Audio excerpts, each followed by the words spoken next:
lang po yung aking personal testimony regarding sa one of the amazing products ni IM Worldwide.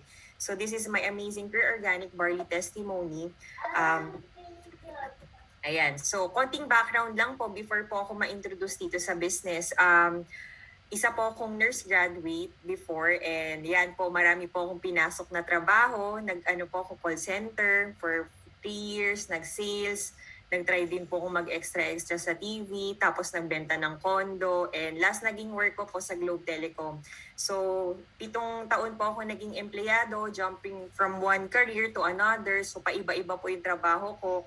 And Recording in progress. yun po, talagang naghahanap ako ng mga iba-ibang opportunity na makakapag support sa akin kasi isa po akong breadwinner sa family. So, ayan. And ayun, ito po yung time na na-invite po ako dito sa IM Worldwide.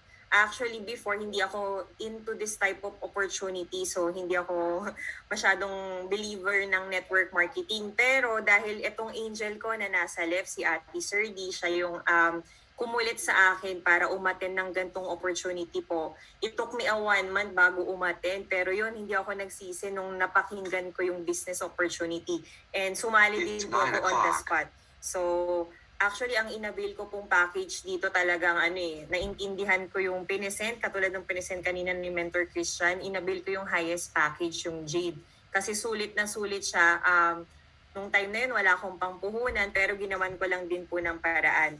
So, ito ang isi-share ko po ngayon, isa po ko sa merong PCOS. Familiar po ba dito? Ano po ba yung PCOS? Pakitype po sa chat nga yung word na PCOS. So, konti mag-explain po ako about this genetic disease, di ba? Yun po yung disorder po siya. Mostly, it affects 1 out of 10 women. So, ang PCOS po, ang ibig sabihin niyan, polycystic ovary syndrome, or it's a serious genetic hormone or metabolic reproductive disorder. So, common to sa mga babae. And ako po, yun, unfortunately, isa po ako sa nagkaroon ng PCOS. Hindi ko alam din kung paano, pero ang pagkakaalala ko siguro sa stress dahil sa trabaho ko before. Kasi nung nag-work lalo ako nung call center na graveyard, doon po talaga nag-start ako na diagnose ng PCOS. So yung PCOS po, hindi siya basta-bastang hormonal imbalance kasi it can lead to lifelong complications. So like serious diseases like anxiety, depression, obesity, endometrial cancer, type 2 diabetes, liver disease, and more. So paano ba tinitreat yung PCOS? Actually, nung time na nagpa-check up ako, ito po siya wait lang. Ayan, 2009, I was diagnosed po with PCOS, both left and right ovaries. So, ayan po yung time na sabi po ng OB sa akin, kung makikita nyo dito sa slides ko, ito pong nasa upper right, ito po yung itsura ng normal ovary ng mga babae. So, ganyan po siya. Pero pag may polycystic, may mga cyst po siya, may mga gantong bilog-bilog na nakapalibot. So, yung akin, ang masaklap po, left and right ovary po may PCOS. So, yun po. Ang in-advise sa akin ng doctor nung time na na-diagnose ako niyan, mag-take ako ng mga pills. So, nung time na po yun, nag-try naman ako ng mga pills like ang naaalala ko nung tinitake ko nun, Althea, yun yung pinatry niya sa akin. Pero siguro mga 1 month or 2 months lang po ako nag-take nung pills kasi alam ko may side effect yung mga gamot. Hindi talaga ako masyadong mainom ng mga synthetic drugs. So yun, hindi ko siya talaga tinuloy for couple of months lang ako nag-take. Tapos ang mga nararamdaman ko nung nagkaroon ako ng PCOS, ito po, yung irregular menstruation. Tapos ang is ito yung mga symptoms growth, hair, unwanted hair. Pero sa akin yun, hair loss, tapos yung weight gain, yan yung problem ko talaga. Kasi on and off yung parang pagtaba at payat ko dahil nga pala dito yun sa hormonal imbalance. So ayun, ito po yung kagandahan kasi nung nag-avail ako sa IM Worldwide, syempre pag nag-avail ka po ng package dito, di ba, may makukuha po tayong products. Ang pinaka na-amaze po ako kasi yung barley po, yun yung tinake ko simula po nung nag-avail ako ng package dito and tuloy-tuloy ko po siyang tinake. Bali, ang tinitake ko na barley sachet per day, 1 to 2 sachets before no nag-start ako. And then ang sobrang amazing talaga, praise God for this product. Last 2019 po, eto makikita nyo dito sa aking ultrasound. So after 10 years, kasi IM, ano lang naman ako sa IM, nung pioneer po kami nung nag-start dito 2016. Pero simula noon, ito po, 2019 nung April, nung nagpa-ultrasound po ako nito, makikita nyo po dito, nag-normal yung right ovary ko. So meaning nawala yung PCOS dun sa isang ovary sa isang side. So sobrang natuwa ako dyan kasi sabi ko nung time na to nung nagpapa-check up ako, kala ko may something akong problem kasi may nakakapa din ako sa breast ko, sobrang sakit nga. And then yun, pina-ultrasound ng doctor tapos nag-pregnancy test. Doon po yung time na nalaman ko na 1 month pregnant na ako. Hindi ko talaga alam. Ang alam ko lang nung time na yun, nagpa-check up ako sa OB kasi sobrang sakit nung breast ko. Kala ko may problem ako sa breast. Pero dun ang amazing kasi nung nagpatingin ako noon, buti na lang nagpatingin ako, nalaman ko, nag-clear yung PCOS ko because of our amazing product, yung barley. Wala po talaga akong ibang tinitake for the past 9 years or 10 years nung simula ako, nagkaroon ako ng PCOS, barley lang. So sobrang amazing po kasi talagang nawala siya. Sabi kasi ng mga OB, hindi daw po na basta-basta nawawala yung PCOS, parang nandyan lang siya. Pero ang blessing in disguise po, hindi kami nahirapan ng aking husband makabuo ng ang aming first baby actually. So yan po, ito na po yung time na yon na nag-clear po ako sa PCOS and then naging pregnant. And ang amazing po sa product natin sa barley, pwede po siya i-take na mga pregnant. So ako, sobrang believer na po ako sa product natin. Ang ginawa ko, buong 9 months po ng pregnant ako. Di ba po pag pregnant, ang OB po may mga nire-recommend po yan na mga vitamins, madaming vitamins kasi pag buntis eh.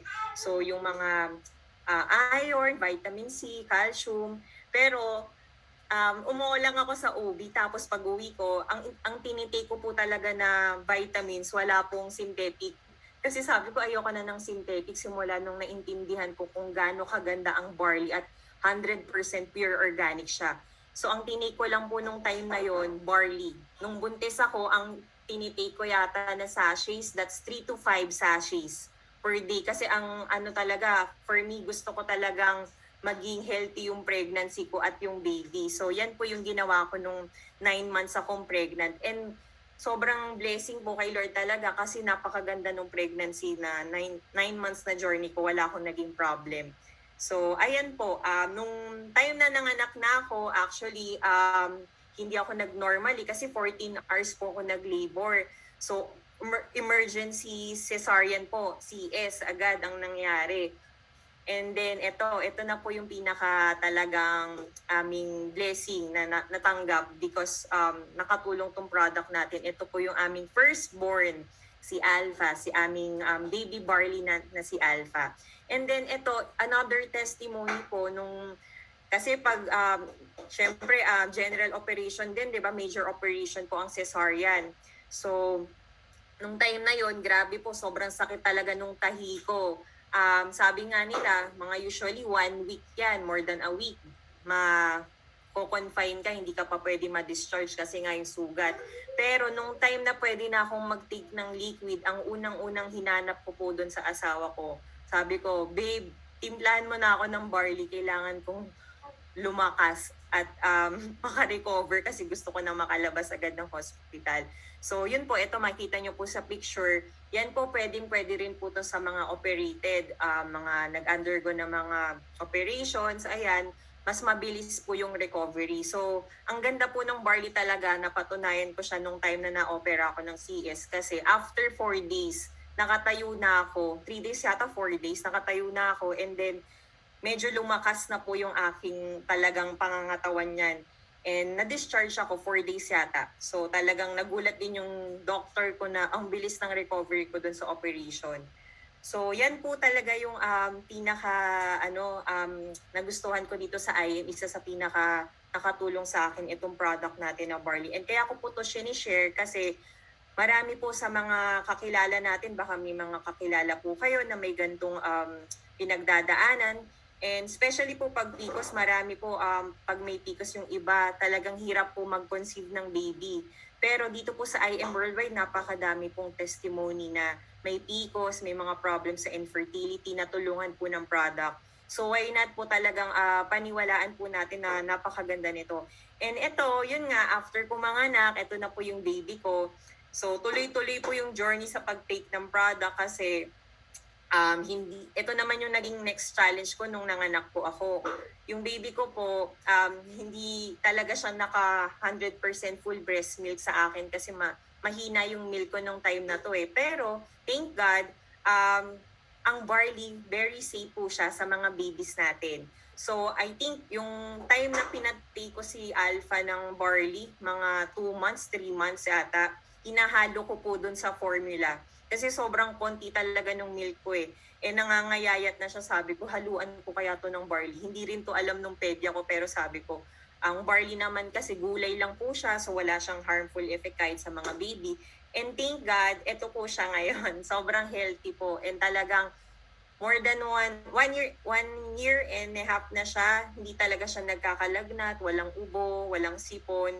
So, very healthy po ang aking anak dahil po sa barley. Kaya talagang barley ano na yan eh, from sinapupunan hanggang sa paglaki niya. Talagang hindi niya na-miss itong barley natin. Kaya talagang sobrang kumbaga kampante as a parent na hindi siya magkakasakit. So ayan, as along the way po, nung ito naman yung pregnant po ako, since ito po yung full-time ko din pong ginagawa kasi full-time mommy po ako. So, ito po yung mga pictures nung time na buntis ako na ginagawa po yung business. Ayan po yung mga sa office, 'di ba? Kahit buntis po, wala pong hadlang na pwede mo pong gawin tong negosyo. And then, nakaka-amaze po dito kasi user lang din po ako before, pero nung ginagamit ko na yung product, kahit po, 'di ba, nasa bahay lang, ayan, kumikita. Kumbaga yung income po dito katulad nung income ko nung nagtatrabaho ko, grabe po, times 2, times 3, 'di ba? And then ang masaya po dito talaga, ang pinaka nagustuhan ko is yung makapagbigay ako ng talagang time kasi first baby ko po tong anak ko eh. And talagang etong pandemic hindi naman naka-affect talaga din sa amin kasi kahit nasa bahay nag-aalaga po ng baby, nagagawa yung business. So, ito po yung pinaka namin, yan na po yung family picture ng aming family. And si Alpha po, yan talaga yung deepest why ba't namin ginagawa to. So, konting share lang din po. Ito naman yung mga naging resulta doing this business, di ba? From user, full time po namin ng business yung asawa ko, itong IM. So, marami pong mga nakuwang mga bonus, katulad po ng nabanggit kanina, yung mga Just For You. Ayan, kumita rin po tayo sa Just For You. Nakakuha ng mga incentive. Ang pinakamaganda po dito, yung libreng sasakyan. Yan, naka-achieve po kami ng mga free cars. And, eto, sige. Yan, yung income po talagang, hindi mapantayan nung sweldo ko dati. Kasi sweldo ko dati, magkano lang din, di ba, sa corporate, may bawas pa sa tax. Pero dito, palaki ng palaki ang income. The more people na matulungan mo, masharean mo ng opportunity, lumalaki yung income mo, di ba? So, hindi hadlang ang pandemic. Last year po, ito, 3 months income, almost half, 430,000. So, saan ka pa, di ba? Hindi ka makakakita ng ganyan sa employment. Dito sa IM, pandemic-proof business po, pwede po tayong kumita tuloy-tuloy. Basta aralin lang po natin, i-share lang po natin. And last na po ito, pinaka-bonus din po na nakukuha din dito sa company natin. Pag sinipagan mo po, marami po mga pa-incentive. Ito ang mga nakuha namin before. Travel incentives, nakapunta na po sa iba't ibang bansa. Korea, Hong Kong, Singapore, di ba? Tapos yung mga libreng pang iba. So, yan po, isa rin tayo sa na-awardan ng car before. Free car po to, out of 18 distributors, binigyan po ng libreng sasakyan, and in-upgrade po namin siya sa isang Ford Territory. So yan po, fully paid po yan ng company. So wala po kaming nilabas dyan. Yan talaga yung isa sa pinaka-greatest achievement din po na nakuha because of this business. So anyways, yun lang po. Thank you so much. And I hope na-inspire po kayo sa sharing ko. Keep on sharing this opportunity po, especially po our products, kasi napakadami po nating matutulungan. And last na po, ito i-share ko lang, Proverbs 3 verse 5 to 6, Trust in the Lord with all your heart and lean not on your own understanding. In all your ways, submit to Him and He will make your path straight. So kami lang po, pinag-pray ko lang din po talaga tong negosyong to. And thank God po na napunta kami dito kasi kung wala siguro kami sa IM Worldwide, hindi ko alam kung paano namin masosurvive itong pandemic. So anyways, thank you so much po and I hope na ayan, marami po tayong na natutunan ngayon. I'll get back to Mentor Christiana. Thank you, Mentor Chan. Yun, thank you po, no? Thank you po, Mentor Bridget Navarro. So, grabe nga testimony. And guys, yung baby niya po, no, napaka-cute na ngayon. Cute-cute sa lalo yung pisngi, no? So, yun po, thank you po. And I hope na-inspire po kayo sa story niya. And yun nga po, sabi ko kanina, baka po meron po kayo makilala na may ganong klaseng condition, pwede po matulungan sila. Paggamit nyo po yung testimony niya, no, para po ma-inspire man sila.